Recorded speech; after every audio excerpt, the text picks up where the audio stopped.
गुरुर्ब्रह्मा गुरुर्विष्णु गुरुर्देव महेश्वर गुरुर्साक्षात् परब्रह्म तस्मै श्री गुरवे नमः। भक्ति भक्त भगवंत गुरु चतुर्नाम बपुएक, इनके भगवंदन किए नाशे विघ्न अनेक। बोलिए सद्गुरुदेव भगवान की जय। आइए अष्टावक्र गीता की चिंतन मनन करते हुए हम 17वां प्रकरण में पहुंचे हुए हैं। इस प्रकरण में अष्टावक्र जी ये कहना चाह रहे हैं कि जिनके पास में आकांक्षा नहीं हो, जो निराकांक्षी हैं, वही तत्व ज्ञान के अधिकारी हैं और वही व्यक्ति ही तत्व ज्ञान प्राप्त कर सकता है। साथ साथ में जो सदा तृप्त रहता है, हर परिस्थिति में वो संतुष्ट जो रहता है, वही ज्ञान का अधिकारी है, वही ज्ञान प्राप्त कर सकता है। इस बात को विशेष जो रूप से इस प्रकरण में जोड़ दिया गया है। इसमें कुल 20 सूत्र है और अब क्रमशः हम उन सूत्रों को चिंतन मनन करें। पहला सूत्र में अष्टावक्र जी कह रहे हैं, तीन ज्ञान फलम प्राप्तम योगाभ्यास फलम तथा तृप्तः स्वेच्छेन्द्रिय नित्य एकाकी रमते तु यः। अर्थात जो पुरुष तृप्त है, शुद्ध इंद्रिय वाला है और सदा एकाकी रमण करता है, उसी को ज्ञान और योगाभ्यास का फल प्राप्त होता है। अष्टावक्र जी कहते हैं कि सभी प्रकार की साधनाओं का फल ज्ञान है।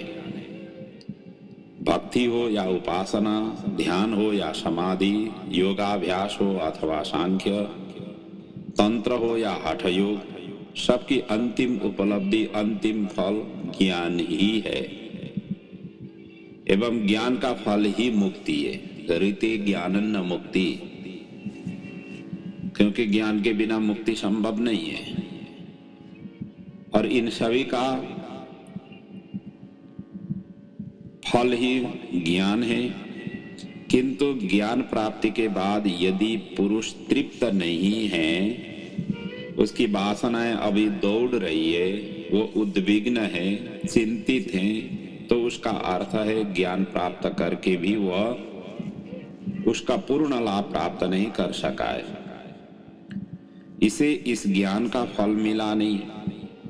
यदि ज्ञान प्राप्त करके भी उसकी इंद्रियां शुद्ध नहीं हुई है, अभी भी विषयों की ओर दौड़ती है, यदि वह एकाकी रहने से घबराता है, वह समूह में ही रहना चाहता है, या कोई आश्रम मठ बनाकर अनेक शिष्य बनाकर उनमें रहकर अपने अहंकार को तृप्त करता है, तो उसे आत्मा ज्ञान का लाभ नहीं हुआ है। और यही बात अष्टावक्र जी यहाँ पर कहना चाह रहे हैं। कहते हैं कि आत्मा ज्ञान एवं योगाभ्यास से जो स्वचेतना को उपलब्ध हो गया है, वह अपने आप से तृप्त हो गया है। तृप्ति के लिए उसे अन्य की अपेक्षा है ही नहीं। वह शुद्ध इंद्रियों वाला हो गया, जिससे उसकी इंद्रियां विषयों की ओर नहीं भागती, यथा प्राप्य से गुजारा कर लेता है, वासना से नहीं।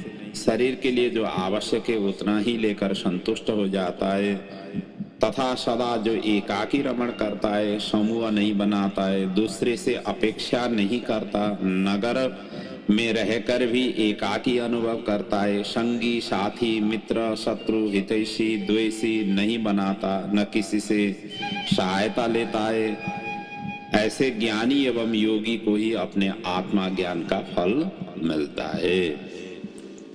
और इसके विपरीत करने पर वह ज्ञान प्राप्त करके भी उसके फल से वंचित रहता है। इसलिए आत्मा ज्ञानी को अकेला रहने का निर्देश है, वरना फिर वासना घेर सकती है। अगले सूत्र में कहते हैं, न कदाचि जगत्यम त्यस्मिन् तत्त्वज्ञो हन्त खिद्यति यत एकेन तेनेदं पूर्ण ब्रह्मांड मंडलम।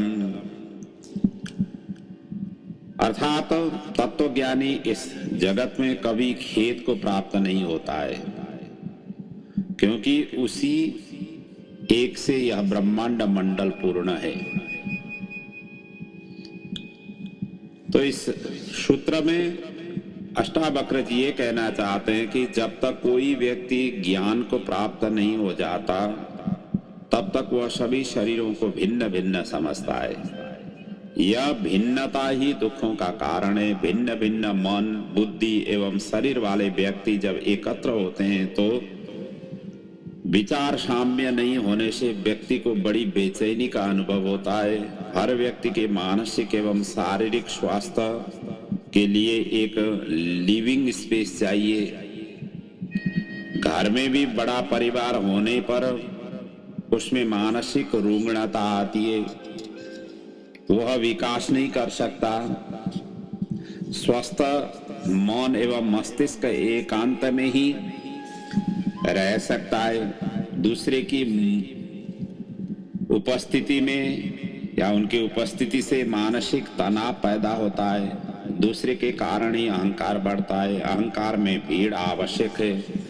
अकेले में अहंकार समाप्त हो जाता है, क्योंकि जो अहंकार को पनपा देना चाहते हैं वो भीड़ भाड़ को पनपा देते हैं। भीड़ भाड़ में ही वो अहंकार प्रदर्शित कर सकता है, अहंकार दिखा सकता है। तो उस समय अहंकार समाप्त, क्योंकि अकेला पड़ गया तो अहंकार उस समय समाप्त हो जाता है। उसमें कोई दिखाए तो किसको दिखाएं? सामने वाला कोई देखने वाला हो तभी तो अहंकार पनप हो जाती है। और दूसरे की उपस्थिति में मनुष्य स्वाभाविक नहीं रह सकता है। उसे नैतिकता, शिष्टाचार आदि का बनावटी मुखौटा लगाना पड़ता है। इसलिए चिंतक, ध्यानी, कलाकार, वैज्ञानिक आदि एकांत चाहते हैं। वो दूसरे की उपस्थिति में बेचैनी का अनुभव करते हैं, जिससे कोई तो दूसरे को मिटाने में लग जाते हैं, कोई दूसरे से परेशान होकर जंगल भाग जाते हैं। किंतु अष्टावक्र कहते हैं कि जो तत्वज्ञानी है वो इस जगत में भीड़ भाड़ के बीच रहते हुए भी कभी खेद को प्राप्त नहीं होते हैं, क्योंकि उनकी दृष्टि में यह समस्त ब्रह्मांड मंडल उसी एक आत्मा का विस्तार है, उसी एक से ही परिपूर्ण है। अतः समस्त ब्रह्मांड एक ही है, यहाँ कोई दूसरा है ही नहीं, फिर दुख किससे हो। अगले सूत्र में कहते हैं अष्टावक्र जी, न जातो विषय केपि स्वराम हर्षयत्यभि शल्लकी पल्लव प्रीत मिवे भिन्निम्ब पल्लवा। जैसे शल्लकी के पत्तों से प्रसन्न हुए हाथी को नीम के पत्ते नहीं हर्षित करते हैं, वैसे ही ये विषय आत्मा में रमण करने वाला को कभी नहीं हर्षित करते हैं। एक शल्लकी नाम का वृक्ष रहता है, उस वृक्ष की पत्ता बहुत ही अच्छी तरह से हाथी भोजन करते समय उसको बड़ा आनंद आता है। तो और दूसरा नीम के पत्ते, यहाँ दोनों का तुलना किया गया है। शल्लकी अच्छी तरह से वो हाथी ले लेता है, जहाँ नीम हो, नीम को इतने अच्छी तरह से वो ग्रहण नहीं करता है। और इनकी ही तुलना यहाँ पर दे रहे हैं अष्टावक्र जी। कहते हैं विषय में आनंद है, उनसे सुख मिलता है, यह निर्विवाद है।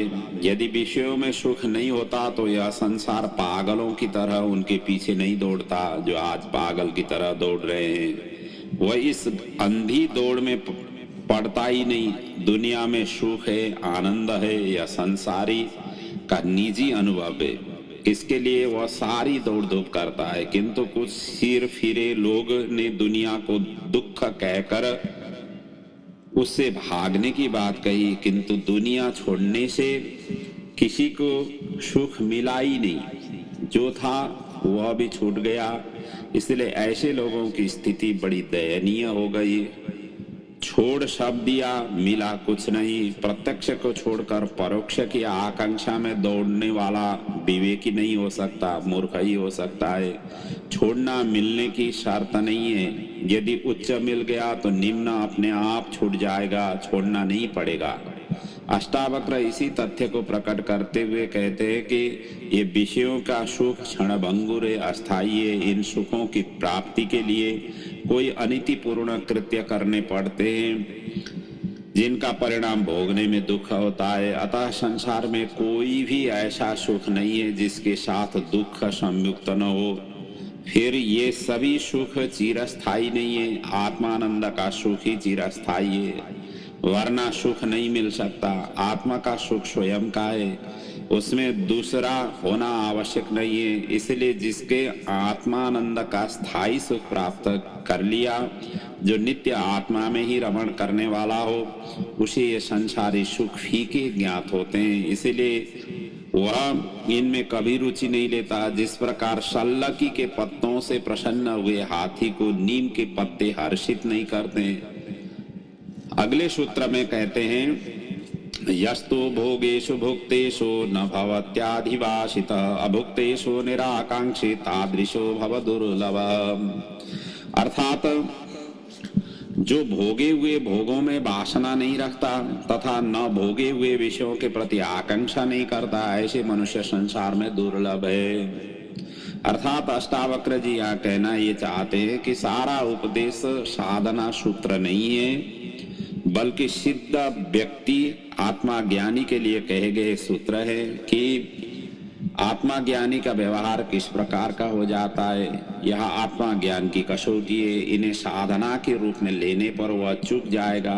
जो इन्हें साधना सूत्र मान लेता है वो भटकेगा ही। सब कुछ छोड़ देने से आत्मा ज्ञान नहीं होता। इस सूत्र में भी अष्टावक्र यही कहते हैं कि आत्मा ज्ञान को उपलब्ध व्यक्ति संसार में दुर्लभ है। गीता में भी कहा है कि हजारों मनुष्यों में से कोई एक अंतःकरण की शुद्धि के लिए यत्न करता है, फिर उनमें से भी कोई बिरला ही पुरुष आत्मा को यथार्थ जानता है। ऐसे आत्मा ज्ञानी ही भोगे हुए विषयों के प्रति वासना नहीं रखते, क्योंकि वह स्मृति से ही मुक्त हो जाते हैं। यदि वह भी वासना रखता है, इसका अर्थ है कि उसे आत्मानंद प्राप्त हुआ नहीं, उसे विषयानंद ही भले लगते हैं। ऐसा ज्ञानी न भोगे विषयों के प्रति भी आकांक्षा नहीं करता, क्योंकि आकांक्षाएं इच्छाएं ही उसे पुनः विषयों की ओर ले जा सकती है। ऐसा व्यक्ति ही आत्मा ज्ञानी है जो संसार में दुर्लभ है। अगले सूत्र में कहते हैं अष्टावक्र जी, बुभुक्षेर्य संसारे मुमुक्षुरपि दृश्यते भोग मोक्ष निराकांक्षी विरलो हि महाशय। अर्थात इस संसार में भोग की इच्छा रखने वाला और मोक्ष की इच्छा रखने वाले दोनों देखे जाते हैं, लेकिन भोग और मोक्ष दोनों के प्रति निराकांक्षी अथा अनिच्छा वाला विरला महाशय ही मिलेगा। इस सूत्र में अष्टावक्र जी ये कहना चाहते हैं, स्पष्ट करना चाहते हैं कि जब चित्त सभी प्रकार के विक्षोभों से शांत हो जाता है तो वही मुक्ति है। वासना के कारण ही चित्त में तरंगे उठती है। ये विभिन्न तरंगे ही मोक्ष में बाधक है। ये तरंगे सांसारिक विषय वासना को ही चाहे मोक्ष प्राप्ति की आकांक्षा की है तरंगे ही हैं। जो मोक्ष की भी चाह करता है, उसकी चिंता करता है, उसके लिए प्रयत्न करता है, उसका मन अशांत रहता ही है। यह अशांति ही मोक्ष में बाधक है। संसारी हमेशा आकांक्षा में ही जीता है, वह वासना में ही जीता है। कभी वह भोग की इच्छा करता है तो कभी मोक्ष की, किंतु वह इस रहस्य को नहीं जानता कि यह इच्छा मात्र बंधन है। सभी साधु संत संसार छोड़ने का उपदेश देते हैं, खाना पीना वस्त्र एवं घर बार छोड़ने का उपदेश देते हैं, दीक्षा दे देकर साधु बनाने में लगे हैं, किंतु कोई इस रहस्य को नहीं बताता कि संसार बंधन नहीं, तुम्हारी इच्छाएं मात्र बंधन है, इन्हें छोड़ना ही मुक्ति है। इसलिए अष्टावक्र जी ये कहना चाहते हैं कि भोग और मोक्ष दोनों के प्रति जो निराकांक्षी है, जिसकी दोनों में इच्छा नहीं है, ऐसे ही व्यक्ति मुक्त है, किंतु ऐसा बिरला महाशय ही मिलेगा। अगले सूत्र में कहते हैं, धर्मार्थ काम मोक्षेषु जीविते मरणे तथा कस्याप्युदार चित्तस्य ही उपाधीयता नहीं। अर्थात कोई उदार चित्त ही धर्म अर्थ काम मोक्ष जीवन और मृत्यु के प्रति हेय उपादेय का भाव नहीं रखता। तो इस सूत्र में अष्टावक्र जी ये कहना चाहते हैं कि आत्मा ज्ञानी ही उदार चित्त वाला होता है। क्योंकि उसी को इस संपूर्ण सृष्टि में एक आत्मा ही दिखाई देती है, उसे भिन्नता कहीं दिखाई नहीं देती। अज्ञानी को सब भिन्नताएं दिखाई देती है, जिससे उसके हर कार्यों का उद्देश्य होता है, वह फल प्राप्त करना चाहता है, इच्छाओं एवं वासनाओं से ग्रसित रहता है, उसमें हेय और उपादेय का भय बना रहता है। इसलिए वह मुक्त नहीं है, न उदार चित्त वाला ही हो सकता है।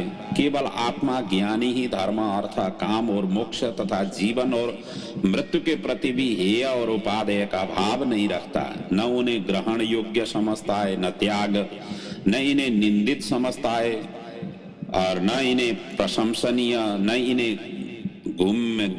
घृणित समझता है, न उपयोगी। आत्मा ज्ञानी की ही ऐसी स्थिति होती है, अतः वही जीवन मुक्त है। ऐसी स्थिति को उपलब्ध हो जाना ही वास्तुतः मोक्ष है। अगले सूत्र में कहते हैं अष्टावक्र जी, वाञ्छा न विश्वविलये न द्वेषस्तस्य च स्थितो यथा जीविकया तस्माद् अन्य आस्ते यथा सुखम। अर्थात जिसमें विश्व के विलय की इच्छा नहीं है और न उसकी स्थिति के प्रति द्वेष है, वह धन्य पुरुष इसलिए यथा प्राप्य आजीविका से सुखपूर्वक जीता है। तो इस सूत्र में अष्टावक्र जी ये कहना चाहते हैं कि दुनिया में अनेक लोग हैं जो सृष्टि की स्थिति एवं विलय से बड़े चिंतित हैं। जैसे सारी सृष्टि उन्हीं के चलाने से चल रही है, उन्हीं के विचारों, सिद्धांतों एवं मान्यताओं से चल रही है। यदि वो न होते तो सृष्टि का प्रलय हो जाता।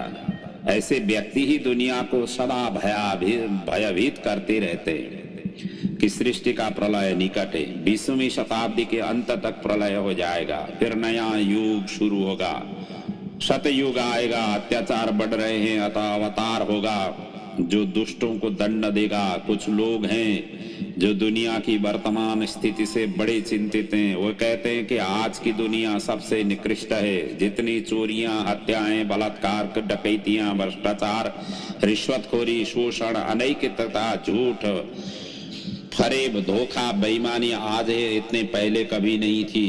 मनुष्य पतन की पराकाष्ठा को पहुंच चुका हुआ है, वह पशु से भी बदतर हो गया है। तो अष्टावक्र जी कहते हैं कि इन दोनों ही प्रकार की धारणा वाले व्यक्ति ही दुखी एवं अशांत हैं।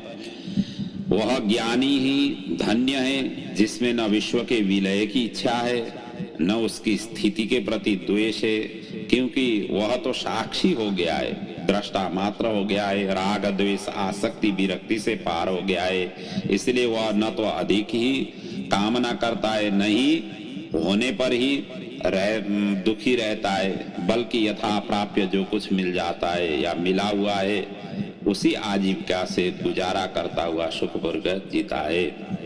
अगले सूत्र में कहते हैं अष्टावक्र जी, कृतार्थोनेन ज्ञानेन त्वेवं गलितधिकृतिः पश्यन् शृण्वन् स्पृशन् जिघ्रन् न स्नांस्ते यथा सुखम्। तो इस सूत्र में कहते हैं कि इस ज्ञान से कृतार्थ अनुभव कर गलित हो गई है बुद्धि जिसकी, ऐसा कृत कार्य पुरुष देखता हुआ, सुनता हुआ, स्पर्श करता हुआ, सूंघता हुआ, खाता हुआ सुखपूर्वक रहता है। तो इस सूत्र की भाव में अष्टावक्र जी ये कहना चाहते हैं कि एक ही चैतन्य आत्मा इस संपूर्ण सृष्टि का आधार है। इस चेतना से सर्वप्रथम बुद्धि उत्पन्न हुई, इस बुद्धि से अहंकार उत्पन्न हुआ तथा इस अहंकार के कारण जीव ने अपने को उस चैतन्य आत्मा से भिन्न अनुभव किया। वही अज्ञान उसका पाप बन गया। बाइबल में भी ऐसी कथा है कि इनसे मिलता जुलता कथा है। तो वहां पर भी ये लिखा हुआ है कि आदम ने बुद्धि का फल खाया जिससे उसे स्वर्ग की बगीचे में ईडेन से नीचे गिरा दिया गया। यही उसका मूल पाप था। यह बुद्धि उस विराट आत्मा की एक छोटी सी किरण है। आत्मा महासागर है तो बुद्धि चम्मच जैसी, बुद्धि छोटा पैमाना है, छोटा तराजू है जो दुनिया के छोटे मोटे कार्य के लिए पर्याप्त है, किंतु उससे इससे उस विराट चेतना को नहीं नापा जा सकता है। मनुष्य इस बुद्धि से परमात्मा को नापना चाहता है, इसलिए चूक जाता है। बुद्धि तर्क वितर्क सोच विचार प्रश्न उत्तर चिंतन मनन निर्णय कर सकती है, अच्छे बुरे अशुभ शुभ का भेद कर सकती है, वह गणित जैसा कार्य करती है, किंतु इससे विराट नहीं जाना जा सकता है, इससे समग्र को नहीं जाना जा सकता है। अस्तित्व अखंड है, अविभाज्य है, अनंत है, उसे बुद्धि से जानना असंभव है। चेतना बुद्धि से पार है। जो कार्य बुद्धि से नहीं होते वो चेतना से ही होते हैं। उच्च कोटि का समस्त ज्ञान बुद्धि से नहीं चेतना से सीधा उतरता है, अतः उसे अपौरुषेय कहा जाता है। उच्च कोटि के वैज्ञानिक उपलब्धियां, गणित, आयुर्वेद, उच्च कोटि का साहित्य, आध्यात्म, वेद, पुराण आदि सीधी चेतना से ही आए हैं। यह बुद्धि का कार्य नहीं है। इसलिए सामान्य ज्ञान के लिए बुद्धि पर्याप्त है, किंतु आत्मा ज्ञान में इस क्षुद्र बुद्धि का स्थान वह विराट चेतना ले लेती है। इसलिए अष्टावक्र जी कहते हैं कि जो आत्मा ज्ञान से कृतार्थ अनुभव कर लेता है उसकी बुद्धि गलित हो जाती है, वह क्षुद्र से विराट बन जाता है, उसे संपूर्ण कार्यों का एवं विधि विधान का ज्ञान हो जाता है, जिससे वह इस क्षुद्र संसार में विमोहित न होकर के स्वाभाविक रूप से अनिवार्य कर्मों को करता हुआ संसार के प्रति साक्षी भाव से रहकर सुखपूर्वक रहता है। वह चिंता एवं वासना से मुक्त हो जाता है। जीवन संयुक्त है, किंतु बुद्धि के कारण ही उसे भिन्नता दिखाई देती है। बुद्धि गलित होने पर सब संयुक्त दिखाई देता है। यही सत्य है, यही ज्ञान है। जहाँ बुद्धि की सीमा समाप्त होती है वही चेतना का अनुभव होता है। अगले सूत्र में कहते हैं अष्टावक्र जी, शून्या दृष्टिर्विथा चेष्टा विफलानिन्द्रियाणि च न स्प्रिया न विरक्तिर्वा क्षीण संसार सागरे। अर्थात जिसका संसार सागर क्षीण हो गया है, ऐसे पुरुष में न तृष्णा है न विरक्ति है। उसकी दृष्टि शून्य हो गई है, चेष्टा व्यर्थ हो गई है और इंद्रियां विफल हो गई है। अर्थात इस सूत्र में अष्टावक्र जी ये कहना चाहते हैं कि बुद्धि का अनुभव क्षुद्र का ही अनुभव है। उसका अनुभव संसार तक ही सीमित है, किंतु चेतना का अनुभव विराट का अनुभव है। वह क्षुद्र से ऊपर विराट को ही देखता है, समग्र को एक साथ देखता है, जिससे उसका क्षुद्र संसार जो छोटे सागर के समान है क्षीण हो जाता है। जिसने महासागर को देख लिया वह छोटे छोटे तालाबों से कैसे प्रभावित हो सकता है। जिसने पूरे हाथी को देख लिया वह अंधों की भांति उसके अलग अलग अंगों को हाथी कैसे कह सकता है। अंधा ही ऐसा कहता है। ऐसे समग्र के दृष्टा आत्मा ज्ञानी को संसार में न तृष्णा होती है न विरक्ति। उसके लिए उसकी दृष्टि शून्य हो जाती है अथवा पूर्ण हो जाती है। शून्य दृष्टि में ही पूर्ण का आवास छिपा है। ऐसे ज्ञानी चेष्टा रहित हो जाते हैं। जिसे सब कुछ मिल गया फिर किस बात की वो चेष्टा करें। अगले सूत्र में कहते हैं कि न जागरति न निंद्राति नोन्मीलति न मीलति अहो परम दशा क्वापि वर्तते मुक्त चेतस। तो इस सूत्र में कहते हैं कि वह न जागता है न मरता है न पलक खोलता है न पलक बंद करता है। अहो मुक्त चेतस की कैसी परम उत्कृष्ट दशा होती है। तो ये कहना ये चाहते हैं कि इस सूत्र में मुक्त चेतना वाला व्यक्ति उस विराट का अनुभव कर लेता है, जिससे उसके समस्त सांसारिक कर्म जो वासना तृष्णा इच्छा राग द्वेष अहंकार तृप्ति आदि के लिए किए जाते हैं छूट जाते हैं। वो सभी के सभी छूट जाते हैं। वह सभी कर्मों का साक्षी मात्र रह जाता है। ऐसा व्यक्ति न जागता है न सोता है न पलक खोलता है न बंद करता है। अर्थात ये क्रियाएं शारीरिक हैं जो स्वभाव से अपने आप होती है। ज्ञानी आत्मावत होने से वह इन्हें करता नहीं, वह इन सब से दूर खड़ा होकर के देखता मात्र है, देखता ही है और कुछ नहीं करता है। ये शरीर के गुण धर्मों से हो रहे हैं। आत्मा इन सब का दृष्टा है। ज्ञानी की यही परम दशा है। चेतना की 4 दशाएं हैं, जो जागृत, स्वप्न, सुषुप्ति एवं तुरीय। जागृत में अहंकार कर्ता भाव होता है, स्वप्न में यह क्षीण हो जाता है, सुषुप्ति में इनका अभाव हो जाता है, चौथी तुरीय अवस्था में व्यक्ति मिट जाता है, आत्मा ही रह जाता है। यह सूत्र इसी परम दशा का है। अगले सूत्र में कहते हैं कि सर्वत्र दृश्यते स्वस्थ सर्वत्र विमलाशय समस्त वासना मुक्तो मुक्त सर्वत्र राजते। अर्थात मुक्त पुरुष सर्वत्र स्वस्थ, शांत, सर्वत्र विमल आशय वाला दिखाई देता है और सब वासनाओं से रहित सर्वत्र सुशोभित होता है। अर्थात इस सूत्र में ये कहना चाहते हैं कि अज्ञानी अनेक प्रकार के द्वंद्वों में जीता है, जिससे वह कभी स्वस्थ शांत नहीं हो सकता, किंतु ज्ञानी हर्ष विषाद सुख दुख आदि द्वंद्वों से पार हो जाने से सदा स्वस्थ शांत एवं विमल आशय वाला हो जाता है। वह सभी वासनाओं से रहित हो जाता है और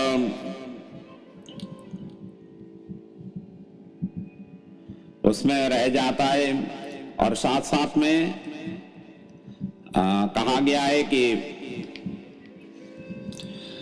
रहित हो जाता है। वासनाग्रस्त व्यक्ति संकीर्ण घेरे में ही सोचता है, उसकी दृष्टि वृत्तियां कार्य आदि उसी संकीर्ण घेरे में ही होते हैं। वह दूसरों के हितों को परवाह न करके अपने ही हितों के इर्द गिर्द सोचता है। वह कार्य करता है उससे जिससे वह क्षुद्र आशय वाला हो जाता है।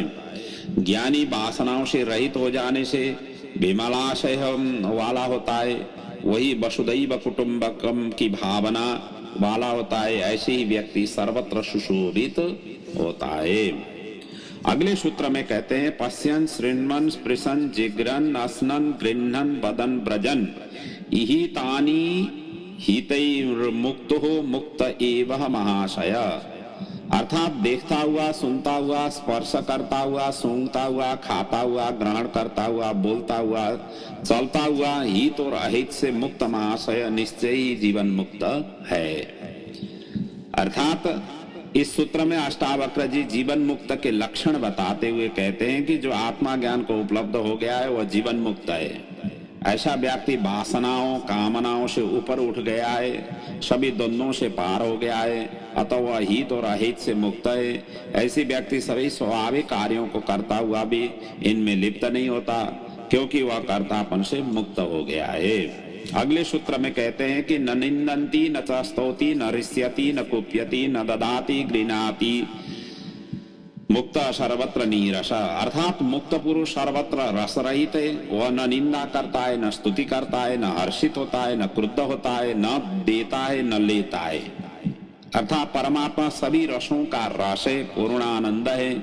जिसे वह आनंद मिल गया उसे संसार के सभी रस फीके ज्ञात होते हैं। अतः आत्मा ज्ञानी रस रहित हो जाता है। परमात्मा से जो तृप्त हो गया है उसे संसार में तृप्त की आकांक्षा नहीं रहती।